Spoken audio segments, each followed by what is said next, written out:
Hey fam, Sir here. In this video, I'm going to give you our latest market update for Charlotte, North Carolina. We are going to touch on the housing inventory, home prices, interest rates, and if you stick around to the end, you will hear what I believe will happen in the coming months regarding Charlotte real estate market and new construction homes in Charlotte.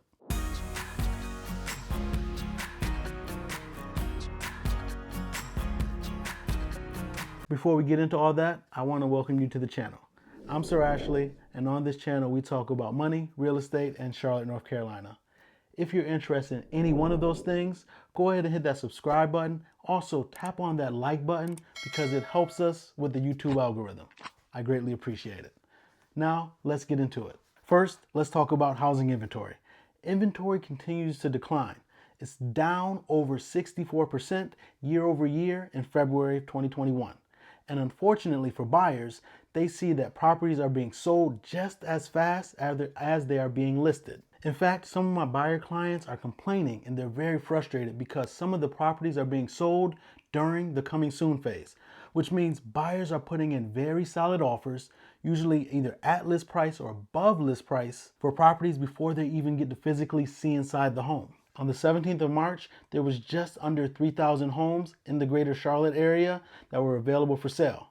I know 3,000 homes may sound like a lot, but the Charlotte region is well over 10 counties large, and 3,000 homes equates to just over half a month of supply of homes, roughly about 18 days. So if no homes hit the market, in 18 days, all the current homes that are currently on the market will be under contract. And when you compare that number to just a year ago, in February 2020, there were over 8,000 homes for sale, or 1.9 months of supply. In addition to the low number of homes on the market, buyers are flooding the market right now, and home prices have increased almost 6% from this time last year.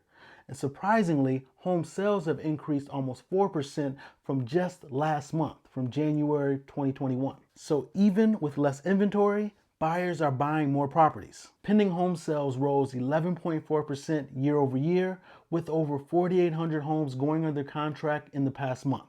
High buyer demand continues to give sellers the advantage in this real estate market. Now buyers, it's not all bad news. Stick around because later in the video I have some positive news for you that you might be interested in.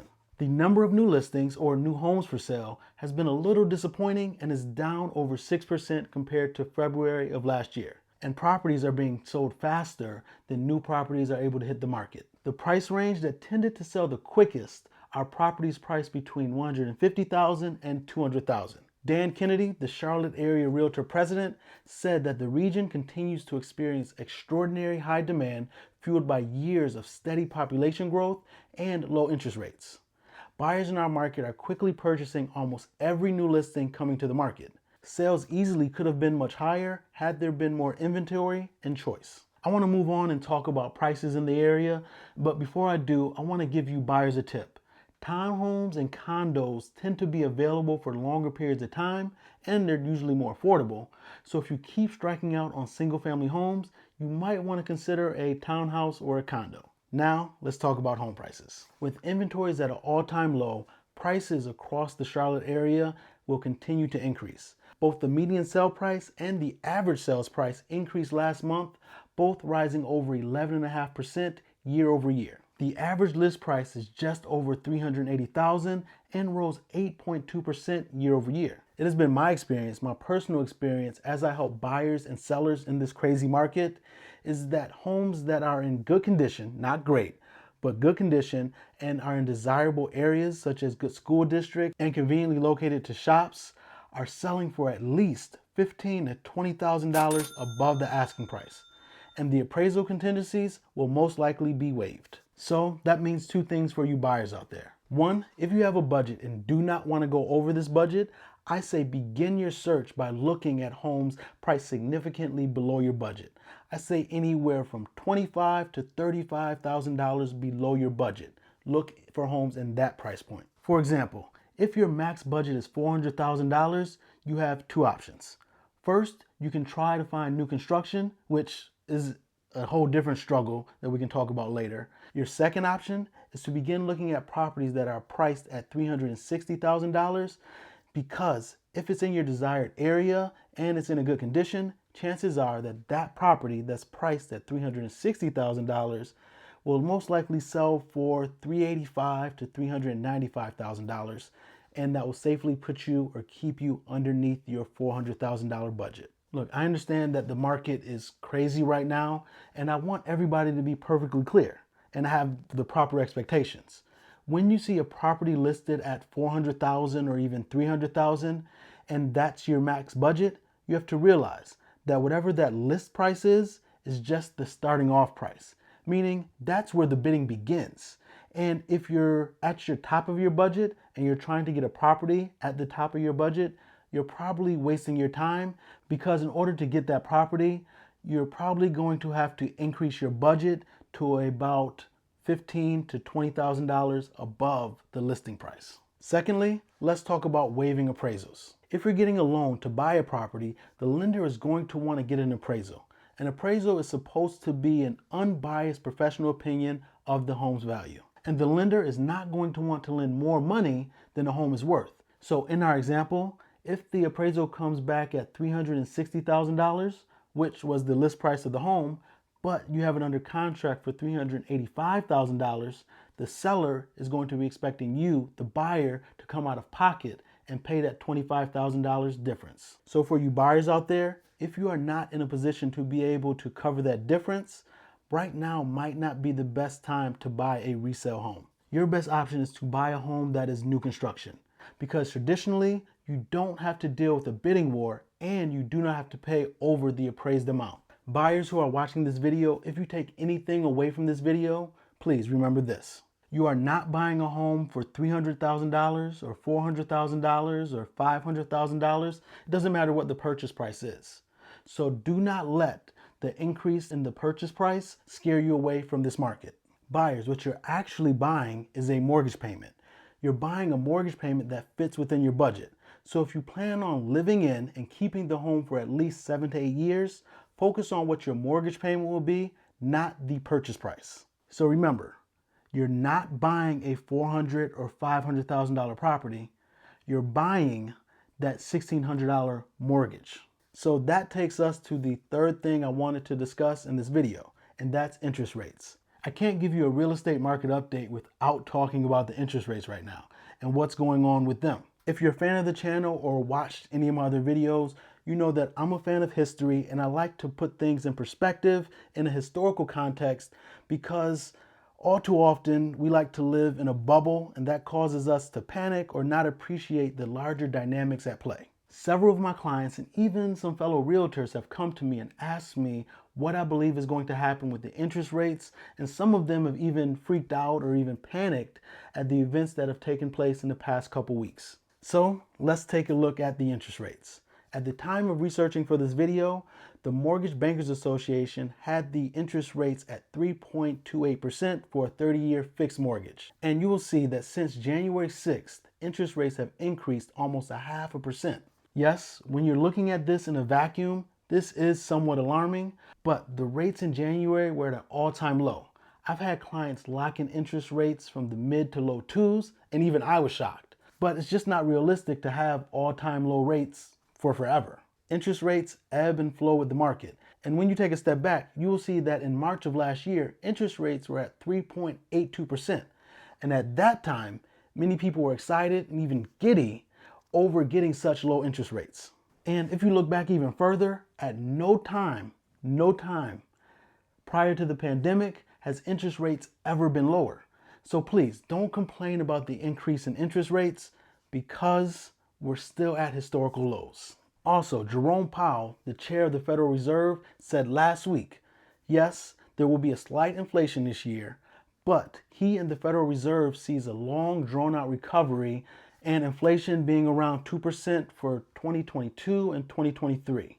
And it's my belief, this is not Jerome Powell right now, but it's my belief that there is a good chance that there will be more pain ahead. Because one of the main reasons some of these companies haven't laid people off yet is because of the government assistance packages that they keep getting. So based on the data and historical precedents, I believe we can expect to have historically low interest rates for the foreseeable future. And while I can't predict the future, I don't expect rates to go back down to the twos, but I also don't foresee interest rates going above 4% either. I believe interest rates will hover in the threes for the next few years, barring some unforeseen event. I've been asked, if interest rates increase, does that mean home prices will go down? And the short answer to my question is no. Home prices will not automatically come down simply because interest rates have increased. If we were in a balanced market where inventory wasn't severely limited, then my answer would probably be different. But in our current market, where we are right now, we have many more buyers than sellers. And regardless of the interest rates, you will have multiple buyers competing for the same property. And that competition will drive prices up. Hold up. Real quick, for those of you who are interested in new construction, I haven't forgot about you. I'm going to touch on it in this video. I will be addressing the challenges of new construction and what I foresee happening regarding new construction right here in the greater Charlotte area. But back to what we were talking about regarding interest rates. What will end up happening due to the increase in the interest rates is that only the serious, well-qualified buyers will be in the market for a particular property. The record low interest rates allow buyers to bid an extra $10,000 to $20,000 simply because they could. They could do so because a 0.5% interest rate only really added $50 to $100 to their monthly mortgage payment. Remember, people are not buying $400,000 homes. In actuality, people are only buying the $1,600 monthly mortgage payment. And if that increased interest rate causes their monthly mortgage payment to go over their budgeted amount, they might not be able to overbid as much as they have been. Now, let's talk about new construction and the cluster that is. I love new construction, and I love having clients who get to see their home take shape and the joy that it brings them knowing that they have a new home that no one else has lived in. But as a whole, home builders in this area have been slacking and dropping the ball. But before I get on the home builders, I have to acknowledge some of their own challenges, such as the increases in land and lumber prices. Just last month, lumber was selling for an all-time high at $950. That's over twice the amount lumber cost just a year ago. You can look at this graph and see for yourself just how much lumber prices have increased. Builders have also faced delays in getting windows and certain appliances.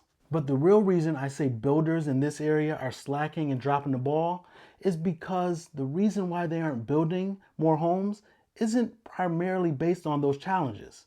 Builders aren't building more homes because they are imposing restrictions on themselves on how many lots they can release per month. Everyone, and yes, I do mean everyone, who is interested in new construction has heard the following. There isn't any inventory. There's no lots available. No one has any homes. And that's because builders haven't released lots to allow the building to take place.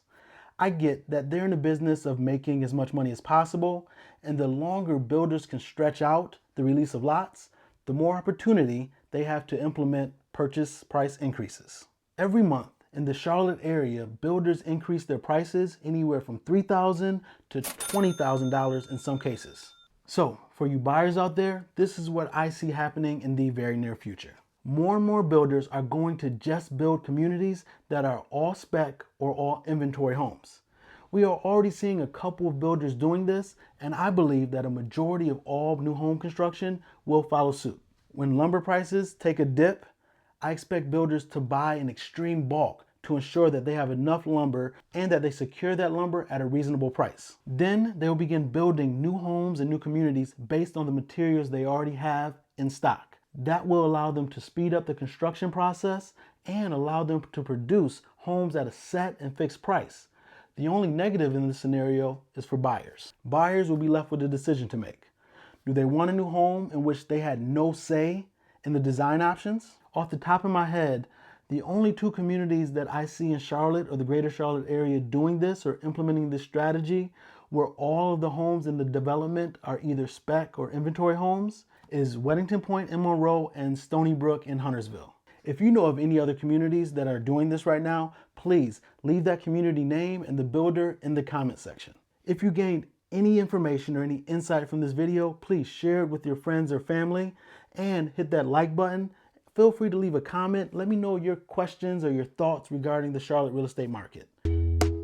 Talk to me nice.